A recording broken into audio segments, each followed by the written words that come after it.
All right, so who we are. Everybody knows what we look like now. Everybody knows what our boat looks like now. We joked about some alternative options for this talk because, to be honest, Trip wanted to lock the door and just like hold you guys ransom for 5 hours. His 4 hours could have been sailing across the Med in 2023. One of our other jokes was it could have been weddings of the Med of 2023. No joke. In the summer, especially if you're in Italy, and we spent a lot of time in Italy, if it's Saturday and you're in a public square, odds are there's a church and you're going to come across a wedding. I think we saw a dozen of them. So a little bit light. The other thing is cats. We're both animal lovers, and the one thing that we saw over and over again in the Med were just cats everywhere. I've probably got about 200 cat pictures. You're only going to be forced to look at these three. That said, okay, so here is the map of where we were. That short little video, I know, was a little bit overwhelming, but, and to your Zoomers, I'm just walking through west to east here. So the places that we're going to cover today, first place we started, Tangier, Morocco, and then we were on to Cartagena, Spain. From Cartagena off to Osanara Island, which is part of Sardinia, Italy, and then down the coast and over to Sicily, where we did Taormina, Italy, followed by Siracusa, both in Sicily. Then we sailed up under the boot and we went to Gjirokastra, Albania. And finally, a little bit of cheating because we didn't sail there, not yet. Well, actually, we're not planning on going this far, but Istanbul, Turkey. So those are the locations that I'm going to try to cover today. I am going to be using notes because, again, I apologize. We're talking thousands of years of history. If I get dates wrong, I apologize. Feel free to call me out on it. So, first place, Tangier, Morocco. It is as overwhelming and breathtaking as everybody has ever described it to us. We were lucky. We actually had 3 weeks here. Tangier in particular is really interesting because it's right there on the coast and it is literally the entrance to the Med. Over the centuries, you had everybody from the Carthaginians who came out of northern Africa to the Greeks coming from Greece, the Romans coming down from Italy, the Ottomans. Everybody came through Tangier and they left their mark. What really particularly got interesting was when it got to the 1700s, the Portuguese came in and took control. And they're the ones that built these huge fortifications that you see lower in this picture. They turned around and gave Tangier to the British as a wedding dowry during, no joke, it was a dowry during a wedding. When they were eventually kicked out and the Moroccans actually took control of their own country again, the Brits basically laid waste and destroyed everything they could. One of the things that remained, though, were these fortifications. And if you look, what you can see in the background, the white, the upper level, that's the old Medina, the actual Moroccan Medina, that when you're traveling through Northern Africa, this is the sign of a traditional original culture. Here's just another shot of those fortifications, which is now a park, which is great. And you can see all the whitewashed buildings of the Medina in the background. And then sort of continuing on how cultures and civilizations were building on top of each other. This hotel at the top is actually a new hotel. So from 1923 to 1956, Tangier was considered an international zone. And Africa or Morocco did not control this city. Europe did. And so the influence was absolutely incredible. And that hotel existed. I can't even remember the names of all the famous people that stayed there and drank there, more importantly, and probably smoked hash there. And it still exists. You can still go in. It's still an absolutely beautiful hotel. You can go sit and eat tea on the terraces and the balconies. But you can just see layer on layer on layer that still remains. So for us, it was you're looking at it all in one shot. So again, I could go on. We have like hundreds and thousands of pictures of Morocco, but I'm trying to keep this relevant. Do you want questions now or actually? I'm happy to take questions as I go. So did you go on guided tour? How did you like find your way around? So we're cheapskates. So we tend not to do guided tours unless they are specifically recommended, and there are some places where they're really needed. I got to tell you though, the internet is such a wealth of information. So whether it was from people who had been there before, other cruisers we met along the way, there are really good basic walking guides that you can find. I like a week or two before we go somewhere, I'd really try to sit down and do some research and highlight the important places that we wanted to go. Now, our other thing, and I don't know if any of you are like this, I don't absorb information about a place until I've been there. So there's limited amount of reading that I can do ahead of time to take it all in. Whereas once I've been there, then to read about it, it's like, oh yeah, I know exactly what they're talking about having seen it. So that's the balance. And did you stay on the boat the whole time? Yes. Yes, we did not. Yeah, we were on the boat literally the entire season. We didn't do any stays ashore. Yeah. Oh, no, that's not true. I'm sorry. We went inland. We went inland when we were in Morocco, so we did do a couple of places. So, anyway, so this is Morocco. Now we're getting on the boat and we're heading into the Med.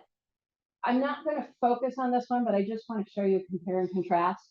So Ibiza, Spain is actually known as Party Central. People go there and get drunk for like weeks on end. They have these fabulous foam parties and everything. Seriously, it is Party Central. We almost didn't go, except other cruisers said, regardless of the reputation, you need to stop there. This was the picture I just showed you in Morocco. This is Spain. I mean, it's incredible how similar. It's just flip-flop, but it's the same fortifications, and then it's the same Medina style, the whitewashed buildings that are there. So it was the same civilizations that were coming through, and it was a constant time of trade, and yet a lot of invasions, and hence a lot of the fortifications in this part of the world. So Cartagena was really what sparked it all. You can see in this one picture the relative new, and that's probably Baroque. So we're probably talking 17th century, but that's new in Europe versus the really, really new. And this is the main promenade walking into Cartagena. Oh, by the way, for reference, we're talking Cartagena, Spain, and not Cartagena, Colombia. Because most people, when I say Cartagena, think Colombia. This is Spain. So in 1988, downtown Cartagena, and this is a relatively big city, they're digging because they're building a new cultural center. They come across, and I have to read this because I never get it all right, and it's so fascinating.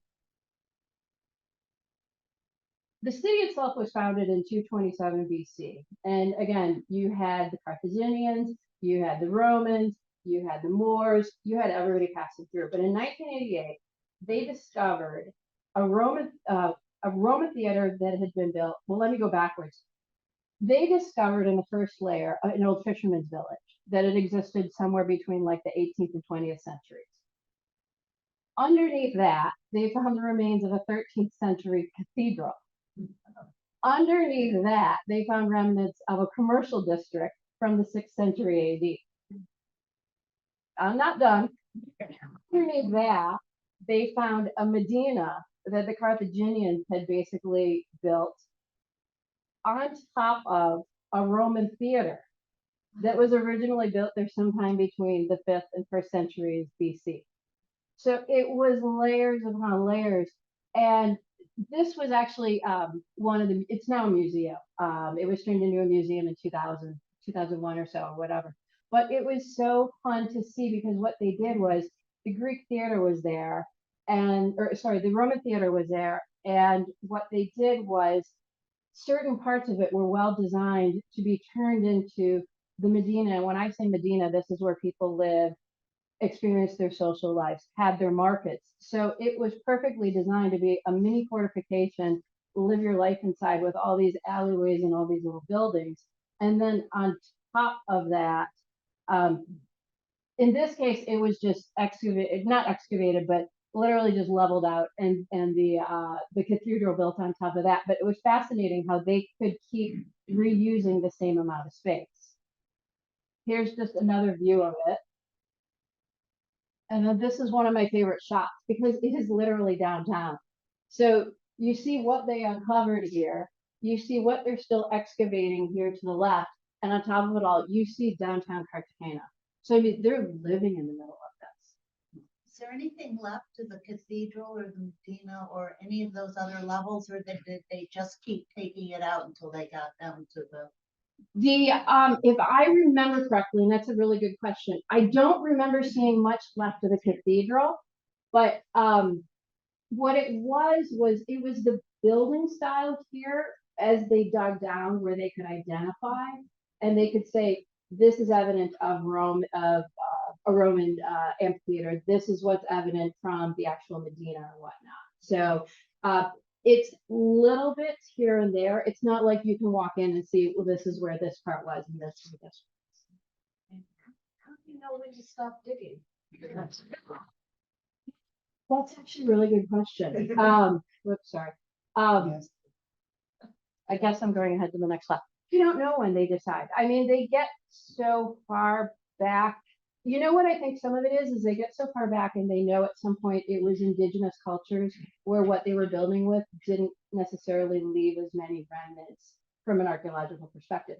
But it's actually a good question because a lot of the places we visited, it was always the first grand building that was preserved, but they would say we found remnants of earlier cultures that still went back further thousands of years, but it would be so small that they couldn't really tell exactly what had been there, but they could tell something had been there. So that's actually, yeah, really good question. All right, if you remember from the video, now we went ahead and we're in Sardinia. So we're probably smack dab in the middle of the Mediterranean now. That's your boat. That's our boat in the distance, exactly. So this was an island. Everywhere else this season that we found by accident, somebody told us to stop and go visit. It's the northwest corner of Sardinia, which is part of Sicily. And the island is called Asinara, and it means land of the white donkeys. These, of course, aren't white, but they are famous for albino donkeys. But they're indigenous to the island. They've been there forever. The island, it's roughly 40 square miles. It started out as just fishermen and goat herders. I mean, it's the Med is not a particularly friendly place. It's really rocky. It's arid. You know, it's hotter than blazes.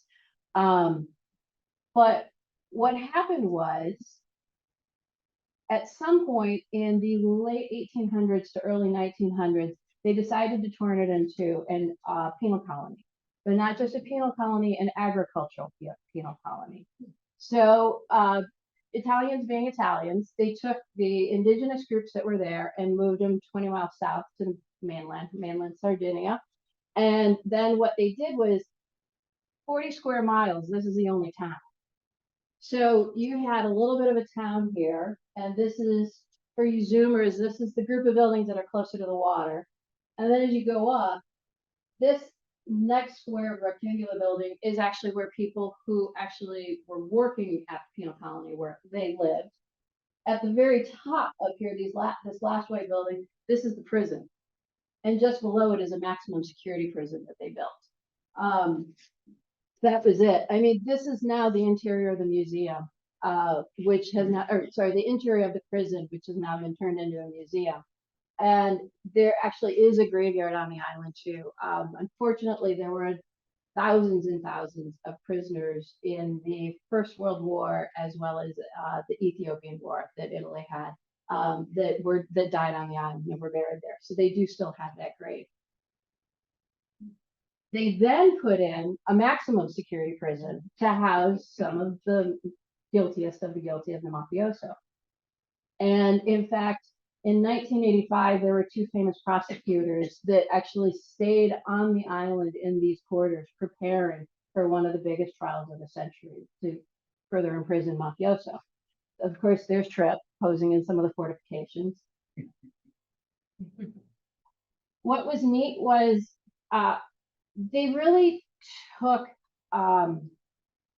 they took a lot of responsibility in understanding the history of the island and preserving it.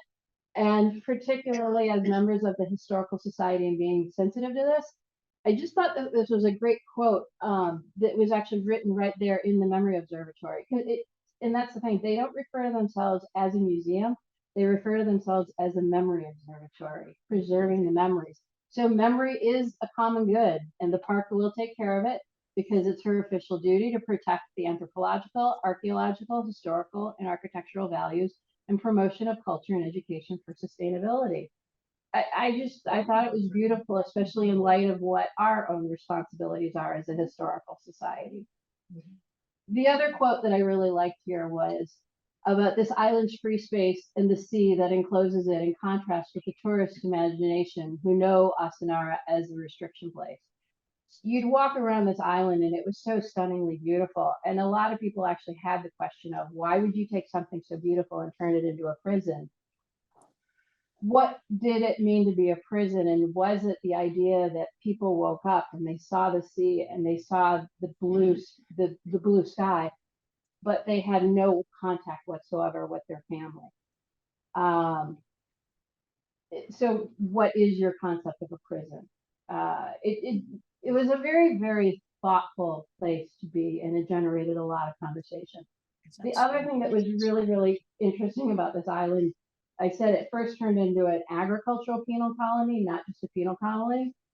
They had vineyards, they raised cattle, goats, sheep, they raised grain, so they had the ability, they have their own pasta factory on the island, they have their own wine, they had their own sheep, cows, meat, cheese, you name it. They're Italian. They know what comes first. Even if it has to be a penal colony. Prisoners had wine too. Oh, they were the ones working the field, so yeah, they were drinking it. Yeah. Now, what's interesting is since 1997, this whole island has been turned into one of 4 marine sanctuaries in Sardinia. Yes. And they it's a marine sanctuary, so you are extremely limited. You can't drop anchor there. In fact, there's only certain areas where we could motor versus sail through. Otherwise, there are only certain boats that are allowed to fish there. There are only certain boats that are allowed to come over the ferry. And from that first image that I showed you, all that's left there is you've got a few people that live on the island. To basically, there's one hotel, and the hotel is actually where the prison workers used to live. The prison is now the Memory Observatory, and then I think there's 3 restaurants on the island, and that's it. And it's all just left to the wild as a preserve. All right, now we've gone down the coast of Sardinia. We've gone across the northern coast of Sicily, and now we're coming down the east coast of Sicily to Taormina. For all you White Lotus fans, and that was a show on HBO Max last season, Taormina is as exquisitely beautiful as the show depicted. Again, really, really interesting. The Sicily, and particularly this side of Sicily, was the height of Greek civilization. If you think about the Med, it's kind of arbitrary the way places get, islands in particularly get identified to one country or another. It's just where they happen to be at the time. The Greeks got this far, and this is really where they expanded their civilization. You can see the natural coastline, and it gets steep real fast. So they no longer had to build these fortifications like you saw in Tangier, like I showed you in Ibiza and everything. They just built up in the mountains. So this shot is taken from up high looking down. This shot is of our boat looking up, and you can see how high the town is. So you could see an invader coming from miles away. And they did. Some of the biggest battles, like the Punic Wars, were fought in this area. So this is when Rome really started challenging Greece via the Carthaginians. That's Etna, Mount Etna in the distance, by the way. But what is remarkable too is when the Greeks were here, they built one of the most incredible theaters ever. And what the Greeks apparently were known for doing is they would look around and pick particular places in nature to build their theaters because it was considered to be the epic combination of man at his utmost through the arts in nature's utmost. So it was that ultimate combination. This theater would seat 10,000 people, and it was built. Remember this again? Looking at my notes. Through the 3rd century BC, 10,000 spectators. What happened then was the Romans eventually came in. And what was interesting, again, they didn't destroy everything. The Greeks were known for building with square columns at this time. And what the Romans did was they leveled a little bit of it, but so all this base was Greece. And then the Romans added the rounded arches. That was their known style. And so it was one just building on top of another. Now, as time went on, and you can see things fell into disrepair and whatnot. At one point, there was actually a private family living here. Apparently, this was one of the places where we did have a private tour because they said you don't want to try to do this on your own. So I read it and we signed up for it. And this guy was explaining that in the far corner where you see that square building, a private family was there. And when you go through it, you can see things that have been altered and torn down and just doesn't look right. Our natural instinct is to say like, oh my God, this is awful. This shouldn't be happening. And this guy very nonchalantly said, no, it's actually a good thing that a family was living here because if they hadn't, this place would have just been ruined and left and completely abandoned. Now, what did happen, and this was the first time we came across the term, and I don't know, there's 2 pronunciations, either spoliation or spoilation. And it's the idea of taking something, the ruins from one area and using them to build the next. And as you go around in the rest of the city and other areas, but particularly in Taormina, apparently you can find remnants of this theater in private homes, in public buildings and whatnot. And it was a very common practice, even though we call it vandalism. Now, today, actually, you can see it is still being currently used as a theater. Unfortunately, when we were there, it wasn't anybody, it's pretty expensive, and it wasn't anybody that we knew that was performing, so we opted not to go. But it is remarkable that they still can use it as an open air theater. All right. And just a little bit further south, Siracusa, which was kind of the heart of the Greek Empire when they made it as far east as Sicily. Again, the open air markets, everybody's used to seeing the beautiful pictures of the fabulous beaches, the cute, quaint little cafes and everything. But what was amazing here is the Duomo, or the cathedral, in the main piazza of town. So I'm going to apologize up front because when I was taking these pictures, I did not realize I'd be giving this presentation, and I didn't get the exact pictures of what I wanted to explain here. However, this was originally the Greek temple to Athena, and that was built in 6th century BC. And Maureen, to your point earlier, they know there was something else even there before it, but they just can't figure out what it was because they could date it, but they were just like, we don't know what this was. Anyways, so you'd expect the building to be just absolutely decimated when they decided to build a cathedral. Oh no, what they literally did was they took the columns of the actual temple, the Greek temple, and just encapsulated those things and built the church right over it. So the architecture, the actual framework is the original Greek temple. When you go in, you can walk down the aisle and see every single one of these. And as you're walking along the outside, you can actually see each one of them. There's 6 columns on the short sides, 14 on the long side. So it's quite substantial. The current cathedral was then built on top of it in the 7th century. In the meantime, when the Carthaginians had come through, they had turned it into a mosque, which was then turned back into a cathedral as it passed hands and everything, but never torn down. And interestingly enough, even though they know it was used as a mosque, they don't actually have any historical evidence. So that was the one thing that was not preserved here. Then what happened was in 1693, there was a massive earthquake. And in repairing the damage, that's when they added this crazy Baroque facade to it. So, I mean, it's just architectural style on architectural style on architectural style, which is really hodgepodge, but at the same time, it's exquisite. In my opinion, it's exquisite. Now, as a reminder, almost all of the places that we visited, and as beautiful as they are, were built on slave labor.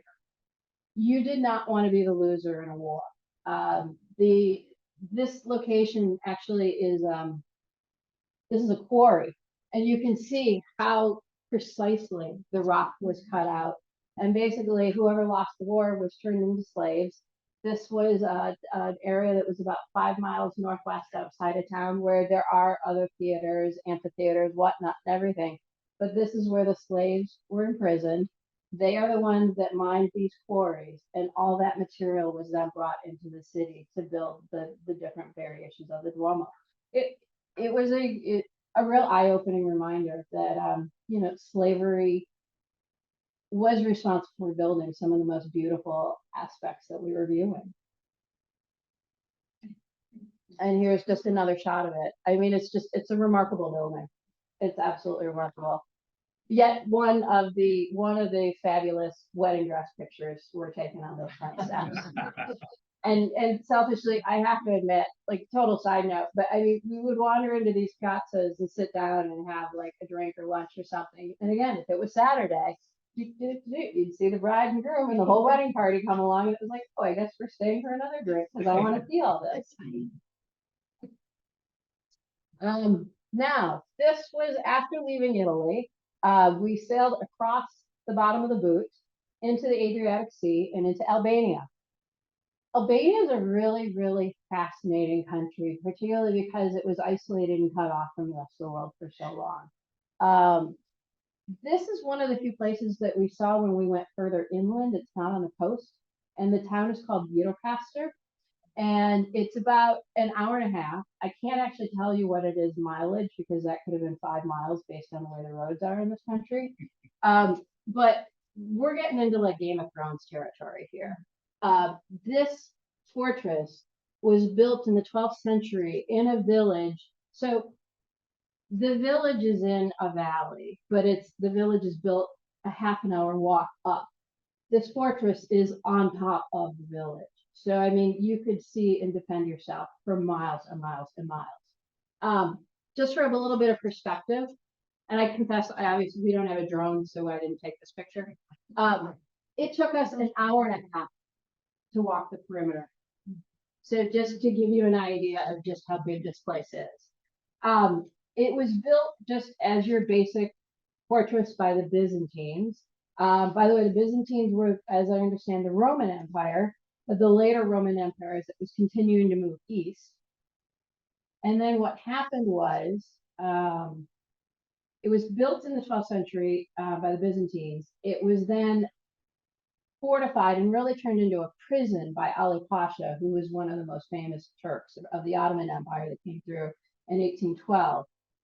And this is where it really starts to get sad because it stopped being used as a fortress and it just really permanently became a prison. The Nazis had invaded during World War II, and so this was a camp that was used by the Nazis, or a prison. And then what was even sadder was Enver Hoxha, who was the lunatic, paranoid dictator, and that's probably a nice description. He became the most incredible isolationist. And this became a prison for political prisoners in the 1950s and the 1960s. And the descriptions were of tens of thousands of people that were imprisoned here and were later executed here. And you can just see, these are just a couple of different shots of the fortress. But what was really remarkable, and again, it sort of goes back a little bit to the prison camp that was turned into the Memory Observatory in Sardinia. These are the old prison cells. And one of my real regrets was, so these are all like diary entries from prisoners that were basically then, obviously not while they were there, but later when they turned this into a museum, these entries were written on the wall. And thanks to Google Translate, you can actually walk through and just hold up your phone and actually read what these people were going through and what was written. What for me is particularly frustrating is that when I started doing some prep work for this talk, I wanted to go back and actually read the translations, and there is so little written about this that like I'm lucky we were here to take the pictures. There's so little about this area that's still undiscovered. What they are lucky though is that this has been turned into a UNESCO World Heritage Site, so it's got proper protection these days, and it's been really well designed as a museum, and the visitors are increasing, and it's a great way of remembering a rather ugly part of history. Finally, and again, this is the cheater part because we didn't sail here on our boat, but it was as far east as we got. We stopped in Istanbul for a few days on our way home. The mosques are breathtaking, absolutely breathtaking. I don't even know how to begin to describe them. And that is not a Photoshop picture. That was literally what it looked like at sunset. But here, we're talking the Basilica Cistern. If anybody remembers the movie From Russia with Love, James Bond, it was actually filmed here. But Istanbul is surrounded by water on 3 sides, but they're surrounded by seawater. They didn't have access to fresh water. And so somewhere along the line, and I don't have the dates, I apologize, they built all of these aqueducts and cisterns to basically support the population living in the metropolis.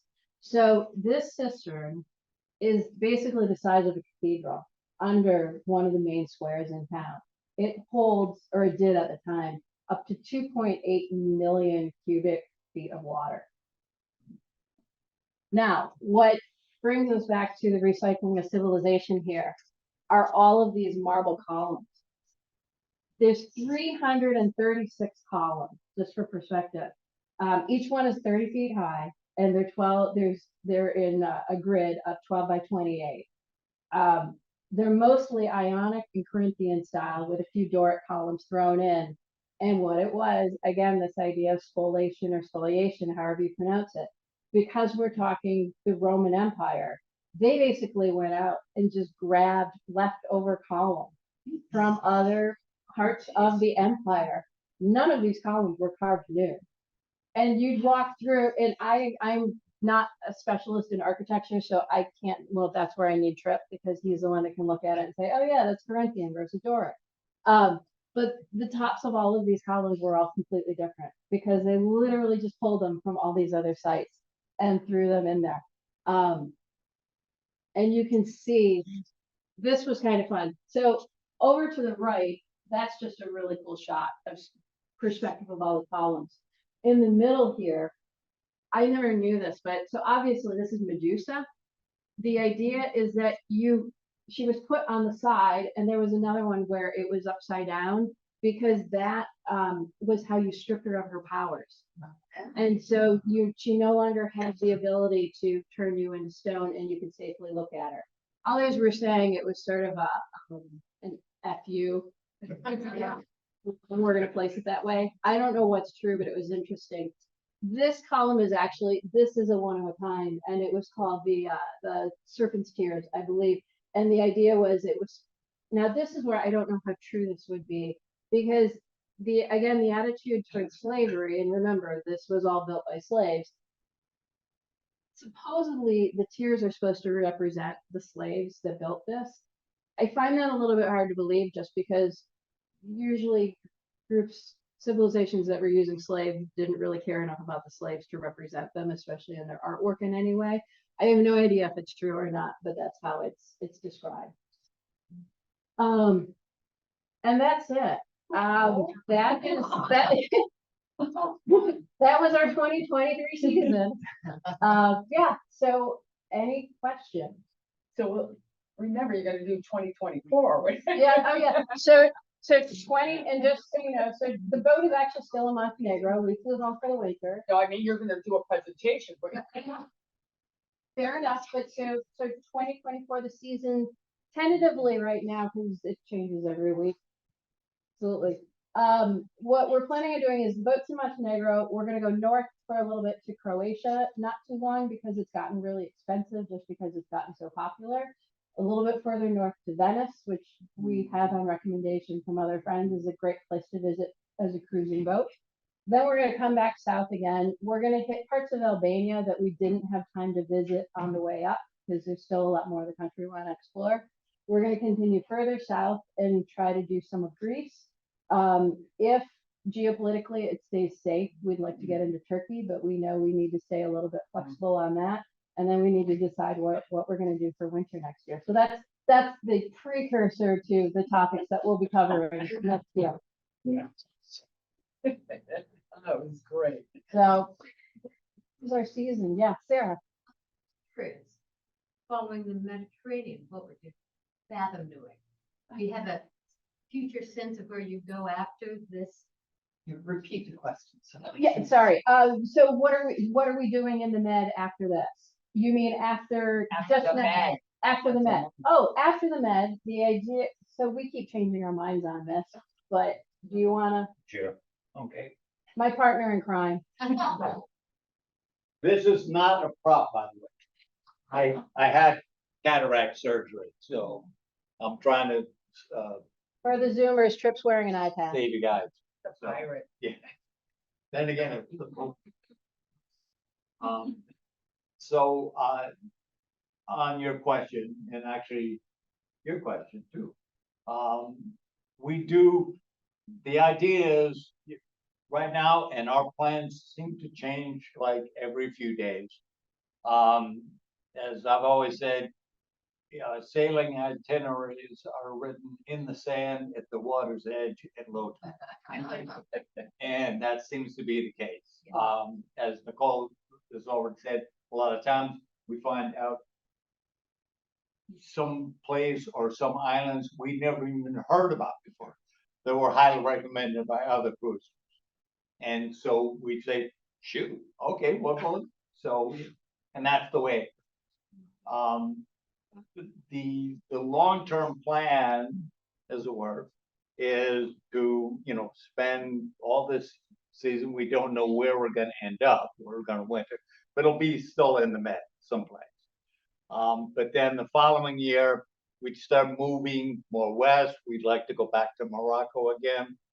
We absolutely love Morocco. We did a lot of inland tours, Marrakesh and Fez and Sila, Sila, and even Szechuan, the blue city, which was phenomenal. But beyond the Med. But beyond the Med, okay, excuse me, to keep me on track. We're probably gonna winter again in Lagos, the southern coast of Spain, or Portugal, and then spend the season, which would be 26, right, or 25. I can't remember. Anyway, is heading west again, going back to the Azores, which is where we were 2 years ago on our way across from New York. We absolutely loved it. And there were also a couple of the islands we hadn't visited as well. We go back up there, spend some time in the Azores, and then sail back down south again. Madeiras, which we hear are absolutely gorgeous. And then the Canaries, same thing, absolutely gorgeous. And if the wind and the currents are correct, we continue further southwest to the Cape Verde, spend time there. And then by the latter part of that year, meaning like December, we would sail. And then eventually work our way. Eventually. Yes, Galena. Director, did you mention President Baker, Romania? No, we didn't, and we didn't get to Romania. So And Albania. sure. Yes. Did I say it wrong? No, you said it right. Oh, okay. There's another question for Zoom. Hi, Nicole and Trip. This is Tom Yep. Waters here. Can you hear Tom? me? Yes, Yeah. absolutely. Hi. How you doing? Lovely pictures. We were following along when you were posting stuff on Facebook. We're in Rome at the moment, but we hopefully will be going up through the Adriatic this coming season, and maybe we'll bump into you up there somewhere. We'll keep in touch. I would love it if we cross paths. I would absolutely love that. I am particularly envious. So Tom and Pam and their dog McDuff, we met in Lagos, Portugal last year, and we were both cruising the Med this season at slightly different times and slightly different directions. But I'm really envious because they actually are wintering. They're on their boat in Rome right now. Yes, Celine. Yeah, well, it's a little chilly today, so it's down to down in the high 30s. So it's a little chilly, but we're cozy and warm here. The days are nice. The sun is bright and warm when it comes out, and it's out a lot. The evenings are cool, but we're seeing a lot around here too, so it's nice. Well, I'm envious, and I'm definitely hoping that we're able to cross paths next season. Okay, yeah. All right, we'll see you then. All right. Wonderful. Galena, I'm sorry, back to you. My question was, how do, I think you call yourself cruisers? Yep. How do cruisers exchange information? Are there forums? Like, how do you Yeah. communicate? with each other? Yeah, that's a good question, not related to this. So yeah, Facebook, social media is a wonderful tool. As Tom just said, we meet each other, we follow each other on Facebook, on Instagram. Some people go as far as TikTok. We're not quite that hip. But there are incredible sites. So if you think about like Yelp and Google Maps, there is the same thing in the boating world. There's a tool called Active Captain. There's another tool called Navily. There's another one called No Foreign Land. And literally, these are crowdsourced sites where you can log on and they will rate a marina, they will rate an anchorage, they will tell you where you can find a good coffee shop ashore. They will tell you where you can get your boat repaired. They will tell you where is laundry, where to clear in and get your passport stamped or stamped out or anything. It's an incredible resource. And then a lot of it is just going back and forth and meeting people and sharing stories and whatnot. So There's a lot of get together, which you really been. We generally anchor everywhere. The only time we would generally Morocco being different, but that we're in a marina is when we're wintering at the end of the season. But the liveaboard community is amazing. And there's lots of get-togethers, whether we're at a bar playing darts or sitting around a dinner table or having a cup of coffee in the morning. There's all these get-togethers, or on somebody's boat, where you just start exchanging. Oh, I was just here, and oh, you're going there. Oh my God, I just went. And so there's all this back and forth information, and a lot of it is fun, like where do we go next? A lot of it is necessary, like how do I fix this? But that I don't want to stop questions and hang on one second, Sally. I just because I know the Zoomers didn't get to see the video, so I'm going to replay this again. Also, even for everybody in the room, because again, I know it's hard. We lived it this summer, so it's fresh in our minds. It's hard to just take in all of it. So again, it's not sharing. Oh, yeah. I did this again. Hang on. So again, Start it over. pretty good jokes. Trip, I have a question for you. You were often in places where nobody's spoken. How did you communicate when you had to communicate with officials and stuff? Sign language, okay. Google Translate. It was Google Translate. Google Translate was very helpful. We did run into a number of places, as you say, where English was not spoken. I am absolute rubbish when it comes to language. You can teach me 2 words and I'll forget them within an hour. It's terrible. She's pretty good. But I would say selfishly, it pays to be an American. English Yep. is Yep. the next language that is spoken in all of these countries. And we are so extremely fortunate that English is our primary language. Because the number of places where we went, where you'd meet cruisers from all over, and if you're French or German or Spanish, but the French and the Germans are some of the biggest cruisers. If your English is limited, you're really out of luck, because unless you're in a place like Morocco where French is the second most spoken language, it's hard to find people. Whereas you can almost always find somebody. It's not going to be fluent English, but it's going to be more than enough to get done what you need to do. So that's where I say we're still really, really lucky. And it's amazing how remote we got and how you could still find somebody that could speak English. One, to your point though, also, you know, again, this is very helpful. But at one point, I have a little anecdote that I'll tell. We were in, where were we? Cadiz Spain. in Spain. We would spend several days. During the day, we had to fix things on the boat. And then we'd go out in the evening. At one point, I had to reattach a transmission cable. There was a tiny pin. It's called a roll pin. It's about that long. And this control cable screws into it. It's a tiny little thing. I went to the only chandler, which is a boat parts place.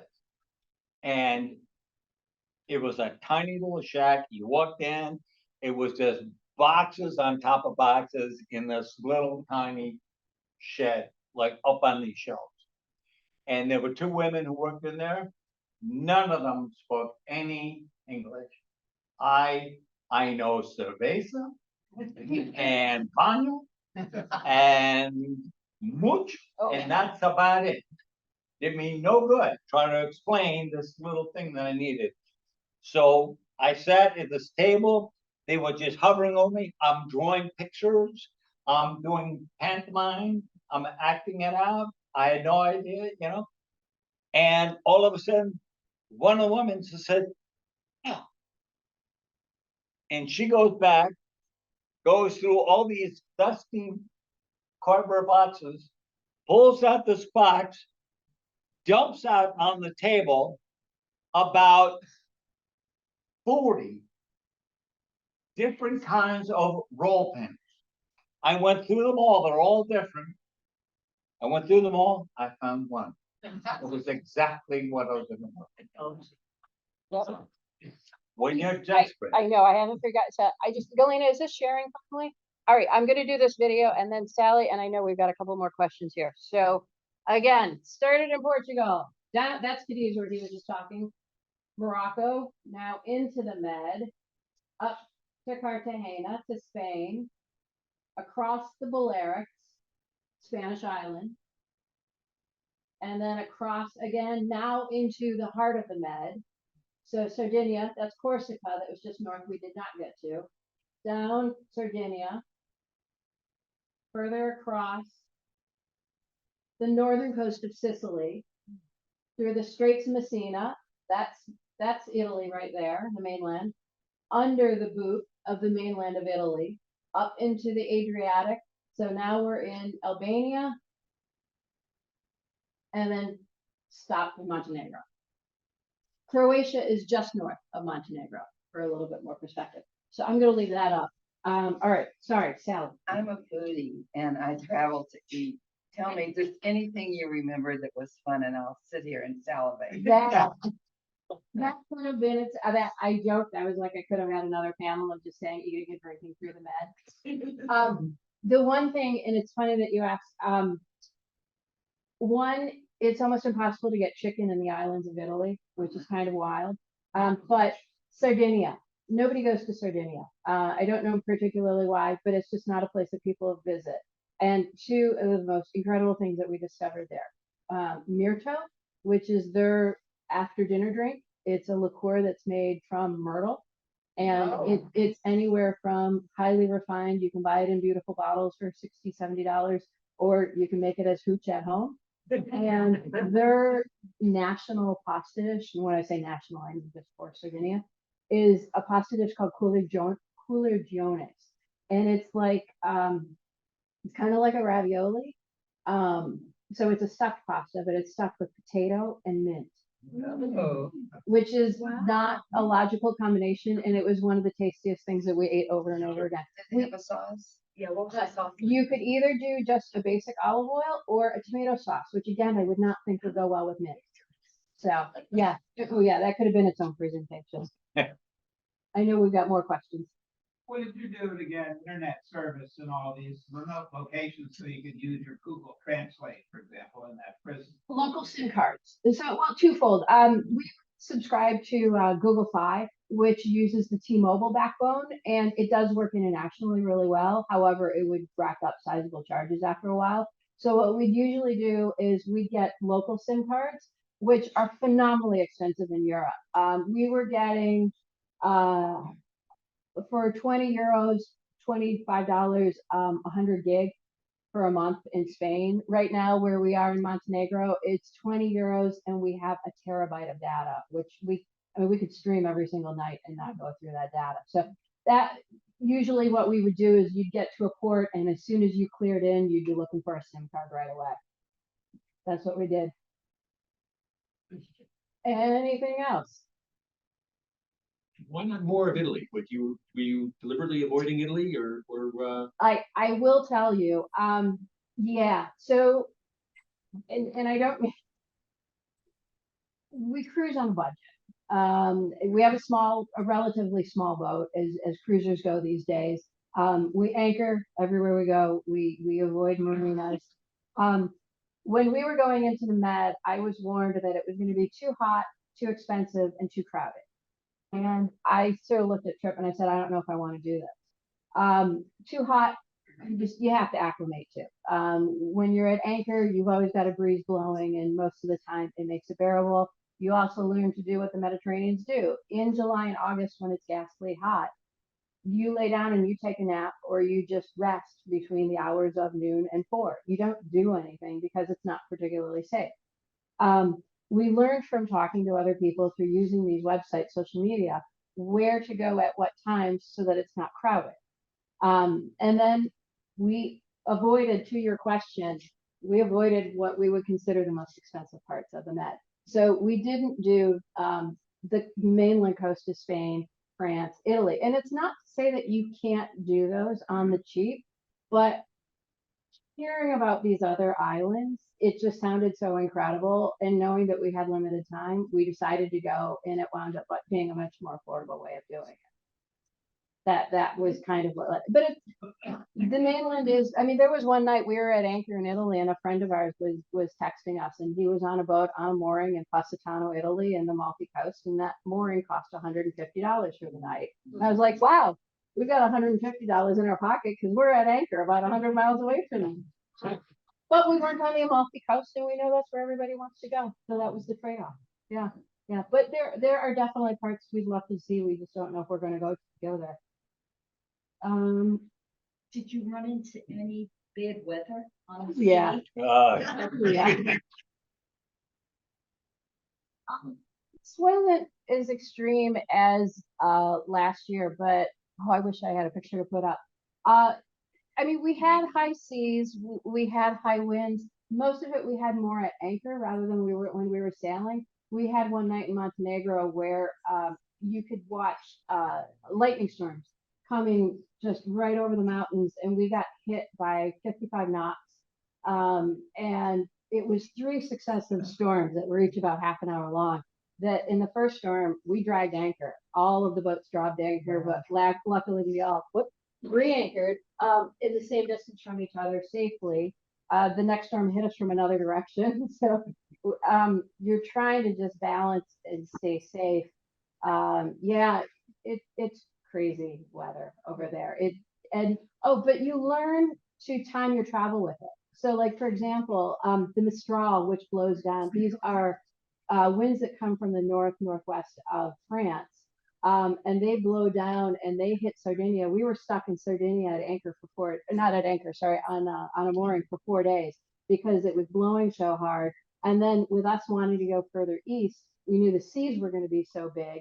So basically, we're now using weather apps to see when the winds are going to calm down, but also to see when the sea state is going to calm down to make it a safe enough passage. So I would say half of our days might be spent looking at weather to decide, has a front moved and is it safe to go? Is there another front coming?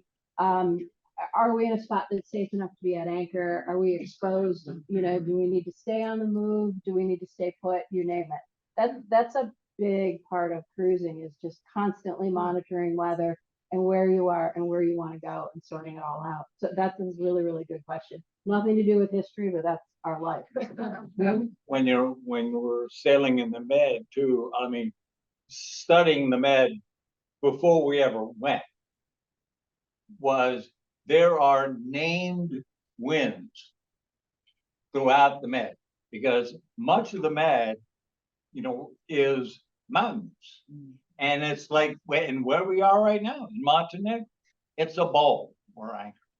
So you get winds coming across from the plains and they hit these mountains and get squeezed and then come rushing down onto the water where sometimes we are. And they're called katabatic winds. And, you know, you could have like a 20-knot wind, you know, on the plains. By the time it goes up and over the mountains, it's like 55 knots. So, and, you know, and they usually bring rain, which was interesting, this storm that Nicole was referring to. You know, we had horizontal rain too, which was very interesting. And of course, it's at night. You know, none of these seem to happen during the day when you can see what the heck you're doing. You know, it's always at night. Yeah. So, so you kind of get used to that. Nicole? Be sailing the Greek islands. Yes, next season, hopefully, 2024. Nice. Yep.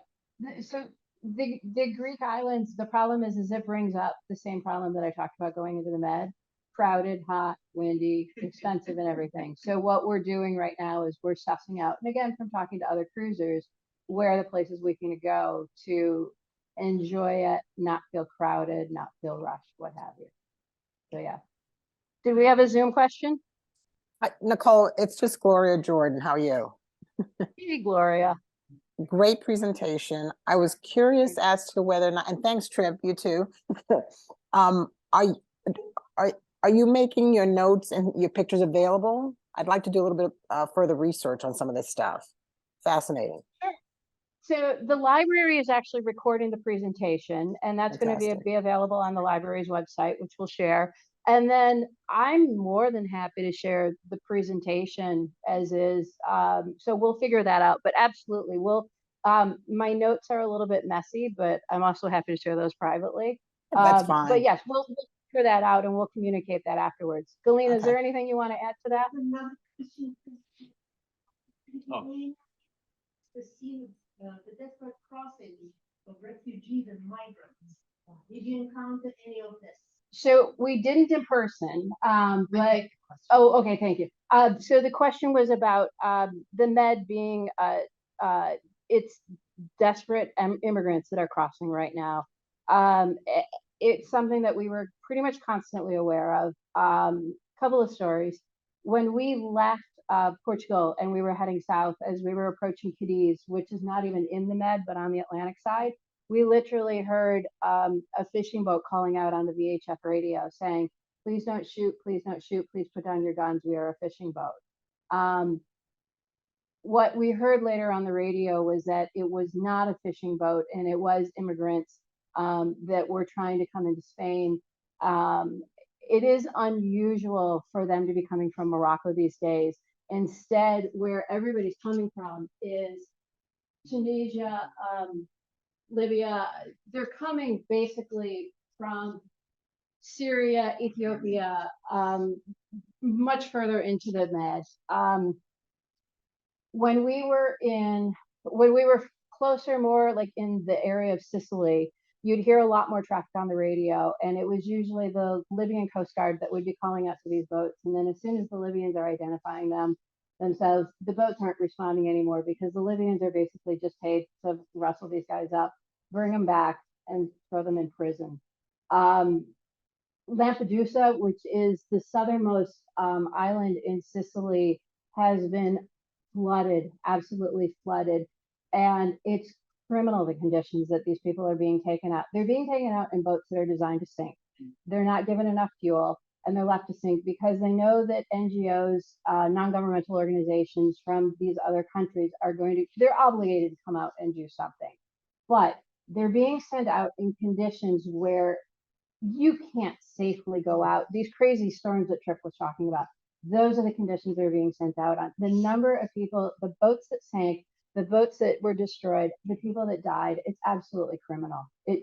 We actually saw when we were in Siracusa, one of the boats that is now designed to go out and do rescues. And Open Arms is the name of the group. It's impressive to see the rescue work that they're doing. And at the same time, it's terrifying when you think of the number of people that so desperately need help, that are desperate enough to leave these kinds of conditions and risk their lives to cross. But then the hundreds of thousands that are now coming in, and you've got the rest of Europe trying to figure out what to do. I mean, there is no easy answer. But it's heartbreaking when you're on your boat and you're hearing these calls. We never saw any of this in person. We only heard it. But it's a real sobering reminder of what's going on in this world today. No question. Did you find Albania more reasonable than other places? Did we find Albania more reasonable? It's less developed because they're still, I mean, they've only been an open democracy since 1990, 91. And they're still coming into this world. We really felt privileged to be there, to be seeing it in a country where there's so much more to come, and to see it before all of that happens. They were fascinated with meeting Americans because I didn't know this as a government. We've always been supportive, no matter how crazy and cut off they were through the years. I loved it. It was hard to describe. The way some of the locals described it, they just feel lucky that they're participants in the broader world right now, because as they described it in the 60s, 70s, 80s, it was like living in North Korea. They were so isolated, and they were so starved in every literal way. But I'd go back in a heartbeat. I mean, I feel honored to have gone. Yes, Helena. Another note from a Zoomer, from John. Nicole, you should mention your blog. Oh, Easy thorough reading and photos of your trip. Yeah, that's those who are meeting you for the first time will be enthralled with your blog. thank you, Uncle John. So we do have for those here, I'll talk to you guys in a moment. We do have our boat card, which are on the table over there. We also have a pile of them here. And it does list our blog, which is sailkalira.com. That's SAILKALYRA.com. And and on there's this one. Nicole handles most everything about that. I do the boring stuff like projects and things like I'm about. But basically, when you open up the blog, it's chronological, but it's backwards. So whatever port, whether there's pictures, there's several pictures and a lot of write about wherever we've been. According to date. And the other thing you can do is you can easily reach out and find me on Instagram or on Facebook, Nicole von Hoffmann. It's kind of like an abbreviated version of the blog where, like, whenever we come across something interesting, I'll do a post with a little blurb. The blog definitely has far more detail, more pictures and whatnot, but the Facebook is a little bit more in the moment. So yeah, any one of those ways, you're welcome to follow us. Tripp, we've got a stack of cards, so if anybody wants cards, you're welcome to take it because we're happy to have anybody and everybody along for the ride. Viewing is a little bit unusual. You will see tons of food pictures. And Sally, just so you know, the roosters are still hanging on the boat. Yeah. Sally's was too the first artwork that we bought before we left. My roosters. Anything else? Yep. Is that your first transatlantic crossing and how was it? Yes, that was our first transatlantic crossing. The word I use is gnarly. The North Atlantic is unforgiving. I mean, it was a safe passage, but it was pretty crazy. We had a number of storms we had to heave to or park the boat a number of times. It took us 22 days to sail from New York to the Azores, and then another 11 days to sail from the Azores to the mainland of Portugal. But it was an incredible experience. You know, it was an incredible experience. As Trip reminds me, that could have been its own talk. Apparently, we forgot to do that last year. But we could do that again. Yeah, and it's great because you have that chart where we can see where you are. Right. And so we're all at home seeing what their progress is, and then they stop. And did you see that part up there? Are you paying attention? You scared us all to death. Yeah. Sorry, we're trying to. Oh, they're moving again. It was interesting when we did the crossing 2 years ago. From the line, we left from New York, and as Nicole said, it took us 22 days to get to the Azores. That's almost 2,500 miles. It took us longer than normal because what they call the Azores High, which is like a clockwise spinning set of wind. If you're too low, you have winds against you. So we had to keep going up and up and up in order to keep the winds on our beam or behind. And so we kept going up and up and up. The layers of clothing kept coming on. So mittens, hats, the whole 9 yards. For the first 3 days, it was beautiful. We had, when we left, absolutely gorgeous, perfect postcard stuff. Blue sky, sun, fabulous wind, perfectly steady, mild seas. It was great. But 3 days. First 3 days, it kind of suckered us in. And then it was like we didn't see the sun for about 2 weeks because it was overcast. We're going from one squall to another, and then strong winds. And it's Nicole, so we actually had to heave to 3 times. One time for 36 hours, we had to heave to because the winds were so strong. That's when you park, it's a special technique. You park the boat. The seas were too big, confused, winds were too high. So, we heave to and you go down below and just hang out and try to get some rest. But it took us a while. But then as soon as we got over the top of that high, it was that all of a sudden the sun came out, the winds come down, the seas flattened out. We set the spinnaker and it was a downhill slide to the Azores. It was worth it. And we highly recommend the Azores. Obviously, they're not in the Med, but so not part of this talk. And it was last year as well. But it's a chain of islands. They're claimed by Portugal, but they're 1,000 miles out in the middle of the Atlantic. And it's kind of like the best way I can describe it is it's Hawaii before it got discovered. There's no chains or anything. It's especially if you're into geology because it's all volcanic. So we've been lucky because in the last couple of years we've been able to cover a number of volcanoes. So, anything else? When do you leave again? Yes, I've got 5-minute warning because the library does need to shut down. We actually leave February 15th. We're going back to Montenegro early this year. We've got a chance through the marina where we have a contract. They've got a ski chalet